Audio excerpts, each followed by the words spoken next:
Wildlife is being poisoned, and people who live along the Gulf Coast are having a hard time living with the oil spill. But many say they can't survive without the oil industry. We just in a bad situation here.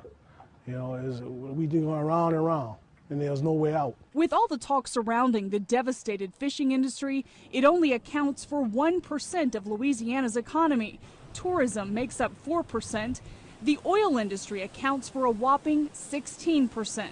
Each of these squares is a oil lease. You don't have to go farther than the beach to see the impact. From some points, the naked eye can count more than a dozen oil platforms in the ocean. If you go out there at night in a plane, it looks like Manhattan. All these rigs are lit up. It's just, amazing to see. Oil pipelines cut through the wetlands and crisscross highways.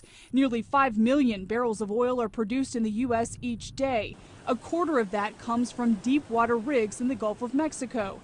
And most of the supplies and support for those rigs pass through Port Fourchon in Lafourche Parish. Basically, Lafourche Parish has about 18% of the oil that America uses. Each deepwater platform employs about 250 people. And for each of those employees, experts say there are another 6 to 8 workers supporting them, like cooks and tugboat captains. Louisiana's Oil and Gas Association estimates the moratorium may disrupt as many as 100,000 jobs across the Gulf region. Nobody in their right mind would hold off operations waiting on the actions of a government that they know, frankly, doesn't care for their business. Royalties from offshore oil and gas production serve as the second highest source of revenue for the federal government, second only to the income tax. Broussard says as soon as the Obama administration issued its first moratorium on deepwater drilling, other countries started courting rig operators, and the operators started planning their moves. These deepwater rigs are signed up on contracts from 3 to 6 years at a time. They cost on the order of $600 million apiece. And if they're not working, they're not paying their mortgage. Eric Smith is Associate Director of Tulane University's Energy Institute.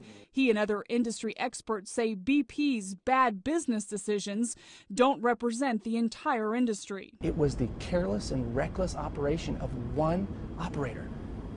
There were 656 deep water wells drilled in the Gulf of Mexico, and 551 of those are producing.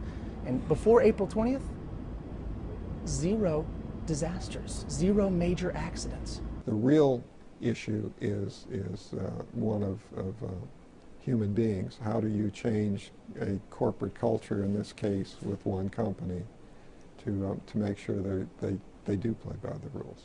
Here on the southernmost tip of Lafourche Parish, oil cleanup meets oil production. It's a staging area for BP's cleanup efforts in the western part of the state, and just offshore stand dozens of oil rigs. It's symbolic of the region's reliance on its natural resources and waterways.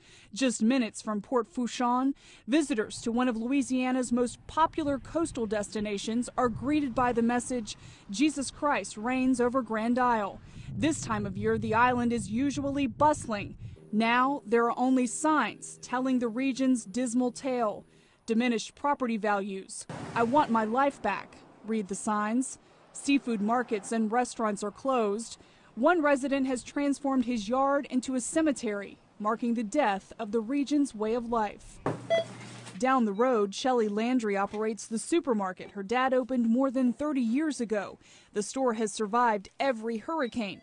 But Landry doesn't know what to expect from this double whammy. Right now, with an oil spill, you don't have the tourism. They've killed with putting this moratorium, they've killed the oil fields. Emotions are high.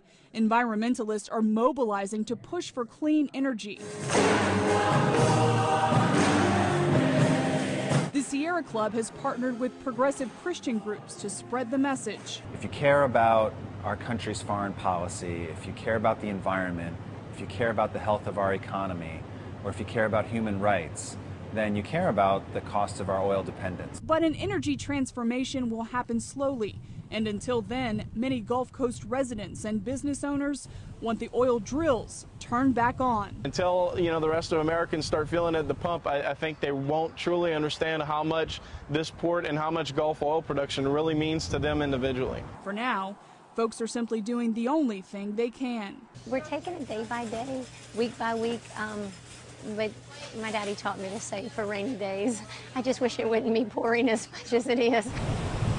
Jennifer Wishon, CBN News, along Louisiana's Gulf Coast.